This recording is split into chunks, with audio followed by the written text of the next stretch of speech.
अखेर शेतकऱ्यांची प्रतीक्षा संपलेली आहे। पीक विमा वाटपाला सुरुवात झालेली आहे। पीक विमा मंजूर झालेला आहे। तर मित्रांनो, कमी जास्त पाऊस असो की अवकाळी पाऊस असो, अवकाळी पाऊस आला म्हणजेच वारे सुटले, अवकाळी पाऊस आला म्हणजेच गारपीट होणार। तर या कारणास्तव शेती पिकाचं मोठ्या प्रमाणात नुकसान होत असते मित्रांनो। तर या नुकसानीची भरपाई म्हणून शेतकऱ्यांना पीक विमा योजना राबविली जाते शेतकऱ्यांसाठी। तर हीच पीक विमा योजना राबवण्यात अंतर्गत शेतकऱ्यांना आता या पीक विम्याची रक्कम ही शेतकऱ्यांच्या खात्यावर वितरित होण्याला सुरुवात होणार आहे। तर एक्झॅक्टली कोणत्या जिल्ह्यासाठी ही रक्कम वितरित होणार आहे, त्याचबरोबर हेक्टरी किती रुपये रक्कम मंजूर झालेली आहे आणि किती रुपये वाटप होणार आहे, त्याचबरोबर कोणते शेतकरी यासाठी पात्र ठरणार आहेत, अशा असंख्य प्रश्नांची उत्तरे आपण आजच्या व्हिडिओमध्ये क्लिअर करण्याचा प्रयत्न करणार आहोत। तत्पूर्वी जर चॅनलवर नवीन असाल तर चॅनलला सबस्क्राईब करा आणि जे समोरील बेल आयकॉन बटन आहे ते मात्र दाबायला विसरू नका। तर नमस्कार मित्रांनो, मी राज सुरेत्र, स्वागत आहे कृषी मॅन यूट्यूब चॅनलमध्ये। मित्रांनो, पावसामुळे असो की वाऱ्या वादळामुळे असो, गारपीट असो, काही असो, शेती पिकांचं मोठ्या प्रमाणात नुकसान होत असतं मित्रांनो। तर मित्रांनो, कमी पाऊस सुद्धा शेतकऱ्यांना सहन होत नाही आणि जास्त पाऊस सुद्धा शेतकऱ्यांना सहन होत नाही। तर मीडियम प्रकारचा पाऊस शेतीसाठी लागत असतो मित्रांनो। तर यातच मित्रांनो, जवळपास शेतकऱ्यांचं आर्थिक नुकसान होऊ नये म्हणून शेतकऱ्यांसाठी पीक विमा योजना राबवली जाते।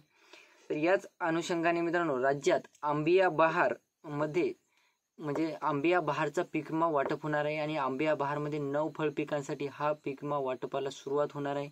तर ते 9 पिकं कोणती आहेत मित्रांनो, त्यातील एखादं पीक जर तुम्ही घेतलेलं असेल तर तुमच्या फायद्याची गोष्ट आहे मित्रांनो।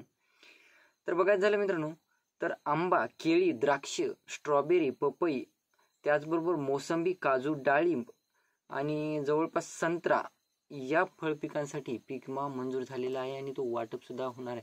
तर सविस्तर माहिती बघायची झाली तर सविस्तर माहिती बघूया मित्रांनो। तर एकंदरीत बघायचं झालं तर आंबिया बहार 2023-24 मधील राज्य शासनाची एकूण विमा हप्ता रक्कम 390 कोटी रुपयांची होती।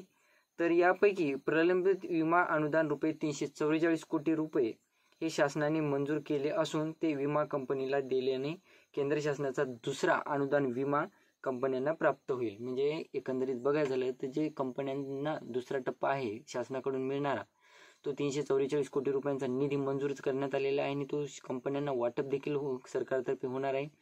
आणि कंपन्या नंतर काय करणार, आपल्याला आंबिया बहार 2023-24 साठी जे नुकसान झालेले शेतकरी आहेत, ज्या शेतकऱ्यांचं आता आपण सांगितल्याप्रमाणे ज्या प्रकारे नुकसान झालेलं आहे त्या शेतकऱ्यांसाठी जवळपास 814 कोटी रुपये शेतकऱ्यांच्या बँक खात्यावर विमा कंपनीमार्फत जमा करण्यात येणार आहेत। म्हणजे एकंदरीत बघायचं झालं तर 814 कोटी रुपयांची विमा भरपाई रक्कम ही शेतकऱ्यांसाठी ठरवण्यात आलेली आहे। जे शेतकरी फळपीक विमा योजनेअंतर्गत मोडतात, ज्या शेतकऱ्यांना फळपीक विमा योजनेचा ज्यांनी विमा काढलेला होता, मग ते आंबा असो, केळी असो, संत्रा, मोसंबी असो, द्राक्ष असो किंवा इतर पिकं जे आपण 9 पिकं घेतलेली नावं घेतलेली आहेत, त्यापैकी एखाद्या पिकासाठी तुम्ही जर विमा काढलेला असेल तर तुम्हाला हा पीक विमा वाटपाला मंजुरी देण्यात आलेली आहे आणि 814 कोटी रुपयांचा निधी त्यासाठी मंजूर देखील करण्यात आलेला आहे, कंपनीकडे ट्रान्सफर करण्यात आलेला आहे आणि कंपनीतर्फे 814 कोटी रुपयांचा विमा हा शेतकऱ्यांच्या बँक खात्यात डीबीटीद्वारे वितरित होणार आहे। तर आंबिया बहार 2023-24 हंगामासाठी आतापर्यंत निर्धारित झालेली 814 कोटी रुपयांची निधी रक्कम ही लागलीच शेतकऱ्यांच्या खात्यावर वितरित होणार आहे।